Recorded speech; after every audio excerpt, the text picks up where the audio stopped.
नलसार में जो आज का छात्र है वो किस तरह से रिप्रेजेंटेटिव होता है, एक मिनट उसको। नलसार का बाकी चीजें बहुत अच्छी हैं, लेकिन एक ऐसी चीज, वो 2022 में उसने अपने को जेंडर न्यूट्रल बोला था। नलसार एक ऐसी यूनिवर्सिटी है, यहाँ के लोगों को, मतलब मोदी जी को लगेगा देखिए भाई वहाँ की लड़कियां क्या, और वो तो बता रहे थे ना लड़कियां भद्दी भद्दी गाली देती हैं, लड़का लड़की का फर्क करने वाले इस देश के मोदी जी।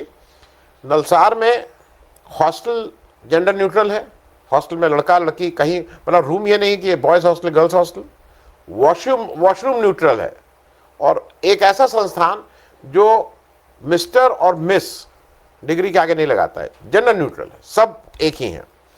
दूसरी में एक और इम्पॉर्टेंट बात इसलिए कर दूं क्योंकि वो जब इसकी बात कर रहे थे तो कहीं वो नाम आया, वो नाम खटक रहा था, मैंने अपनी किताब मेंशन किया, लेकिन जब देखा तो इसको बनाने वाले और उसके पीछे प्रेरणा देने वाले, क्योंकि 98 में लगेगा किसी को भी कि ये तो नरसिम्हा राव जी प्राइम मिनिस्टर थे, आंध्र प्रदेश के थे, तो शायद उनकी वजह से नहीं। इसके प्रेरणा स्रोत इसको बनाने वाले जस्टिस उमेश चंद्र बनर्जी, जो chief justice of Hyderabad high court थे, उनकी प्रेरणा से, उनकी मेहनत से, वो पूरे देश में उन्होंने वो करके लोगों से पैसा इकट्ठा करके इसको शुरुआत कराई। और जस्टिस उमेश चंद्र बनर्जी का लगता है कि मामला आज भी वहां पे कहीं ना कहीं वो जिसको कहते हैं ना रूह है, ये वही उमेश चंद्र बनर्जी हैं जिनको 2005 में लालू यादव जब रेल मंत्री बने तो साबरमती एक्सप्रेस इंक्वायरी कमेटी के यही सिंगल मैन कमेटी थी, उसके हेड थे, इन्हीं की लीडरशिप में थी जस्टिस यूसी बनर्जी कमेटी, जिसने साबरमती के उसमें कंक्लूसिवली बताया था कि किस तरह से उस समय की सरकार का क्या क्या रोल था, उस समय के लोगों का क्या क्या रोल था। खैर मामला वो बात कहीं और चली जाएगी, इसलिए उसको नहीं।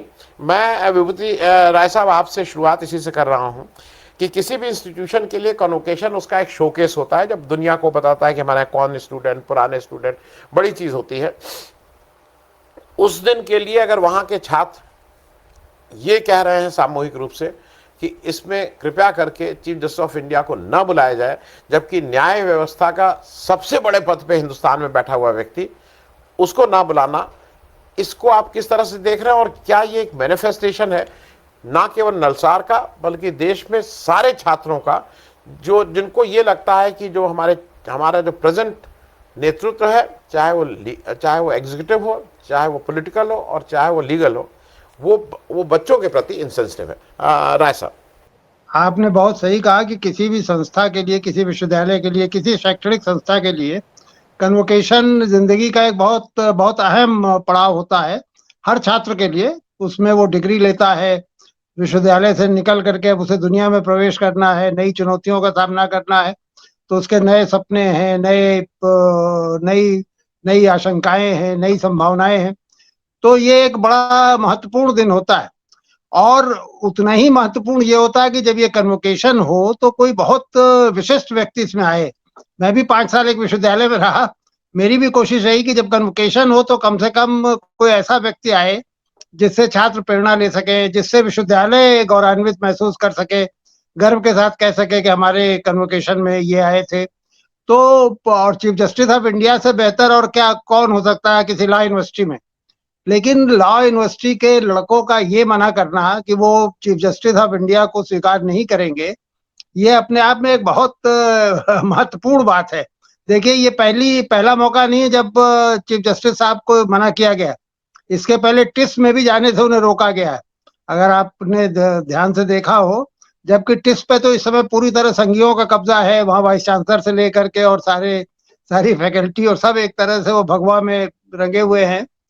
तो वो उन्होंने कोशिश की होगी किसी तरह से सीजेआई साहब आए, लेकिन छात्रों के दबाव के कारण उन्हें कैंसिल करना पड़ा। मुझे याद आ रहा है कि एक आध मौके और ऐसे आए हैं पिछले कुछ दिनों में जिसमें इनको चीफ गेस्ट इनको घोषित करके फिर विड्रॉ करना पड़ा। तो ये देखिए एक बड़ा महत्वपूर्ण पड़ाव है। ये असल में एक तरह से पोएटिक जस्टिस भी मुझे लगता है। पिछले कुछ दिनों से, खासतौर से जब से ये उदारीकरण वाला दौर आया है, तो ये हुआ है कि जो हमारी जो जिसे आप कह सकते हैं कि जो अपर क्लास है, या जो हमारी एक तरह से जिसे उर्दू में अशराफिया कहते हैं, वो बहुत ज्यादा उसके मन में एक खास तरह का दम्भ आ गया है। वो बच्चों को कब उन्होंने काकरोच कहा, कोई कीड़ा मकोड़ा भी कह सकता है।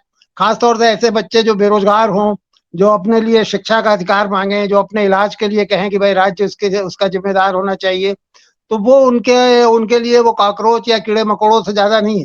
तो जो उनके मुंह से निकला था वो ऐसा नहीं था कि अनायास निकला था, वो तो बाद में चूंकि इतना ज्यादा हमला हुआ कि उन्हें ये सफाई देनी पड़ी कि नहीं, ये उनको गलत कॉन्टेक्स्ट में कोट किया गया।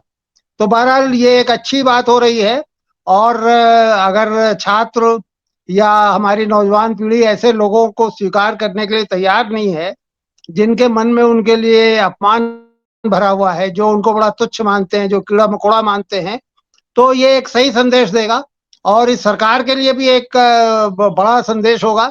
जिस तरह से इसने यहाँ पे जब कॉकरोच पार्टी के लोग बैठे हैं दिल्ली में, तो जैसे उनकी हैंडलिंग हुई, और मजेदार बात है कि वो अपने जाल में खुद ही फंस गए। 5-6 दिन में वो सरेंडर करना पड़ा। ये पहले दिन से अगर बातचीत करते तो ये सारी चीजें टल सकती थी, लेकिन वही दम्भ कि हम जो चाहेंगे वही कर लेंगे, तो ये जो अभिजात्य का दम्भ है, इसको लड़कों ने, इसको पहले टिस के लोगों ने, अब ये लॉ यूनिवर्सिटी के छात्रों ने इसको तोड़ा है। तो ये एक तरह से मुझे तो खुशी हो रही है कि इस तरह का एक माहौल बना है देश में। जी।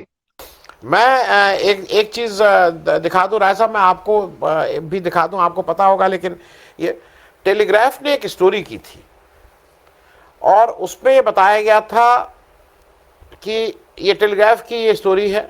और इसका दूसरा भी दिखा दें कि जब मोदी जी डिग्री देंगे तो उनको कितना झुकना है। IIT heaves under PM outreach security students told how to low to bow their heads।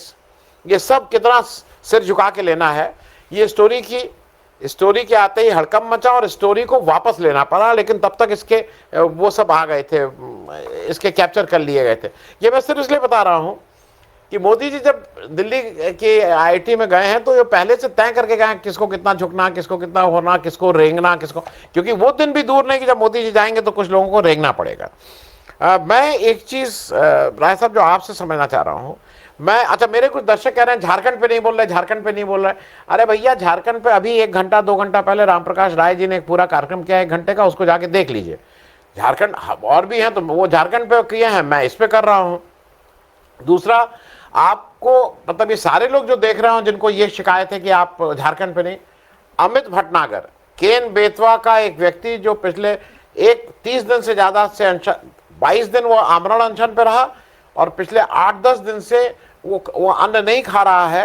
Ken Betwa, जिसपे केंद्र सरकार 44,000 करोड़ लगा के 46 लाख पेड़ और हजारों आदिवासियों को डिस्प्लेस कर रही है, उसका मैंने इंटरव्यू किया है। 1100 लोग कुल देखे हैं, तो जाके उसको भी देखिए। मैं उसका वो लगवा दे रहा हूं आप लोगों को, अगर ये है ना, तो थोड़ा इन लोगों को भी ताकत दीजिए, अमित भटनागर को, जो एक लंबी लड़ाई मध्य प्रदेश में लड़ रहे हैं। मैं थोड़ा अब राय साहब आपसे समझ लूं एज अ सीनियर, आपको क्या नहीं लगता है कि चीफ जस्टिस ऑफ इंडिया को एक प्रायश्चित का मौका मिला था जो उन्होंने किया था जब पैलेट गन चलाई गई, जब वो लोग जो सादी वर्दी में जो वो गुंडे थे, कहां के गुंडे थे, किसके गुंडे थे, किसके कहने पे आए थे, ये सुमोटो नहीं पूछ सकते थे, ये नहीं पूछ सकते थे कि भाई पैलेट गन किसका। अगर ये काम कर देते तो सूर्यकांत जी का मैं उसको प्रायश्चित मानता, और ये मानता। मैं इसी पे एक आपकी टिप्पणी लेना चाहूंगा। मौके सबको मिलते हैं, गलती हो सकती है किसी से, लेकिन ये क्या मौका उन्होंने गवा दिया। देखिए, आपने बहुत सही ऑब्जर्वेशन आपका है। अगर ये सिर्फ जब इन्होंने बयान दिया था उसके बाद माफी मांग लेते कि भाई गलती से हो गया, उस समय मैं कुछ और सोच रहा था, कुछ और मुंह से निकल गया, लेकिन ये तो उसको जस्टिफाई करते रहे। फिर उसके बाद ये तो ऐतिहासिक मौका था।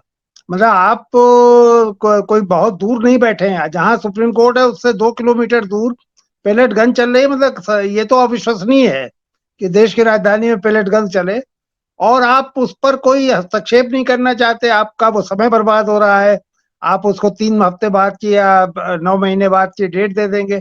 तो ये आपने सही कहा कि एक मौका मिला था जो इन्होंने गवा दिया।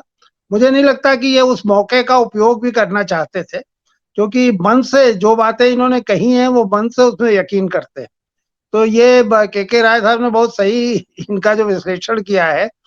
ये ऐसा नहीं है कि ये किसी असावधानी से मौका गवाया गया है, ये उसमें विश्वास ही नहीं करते।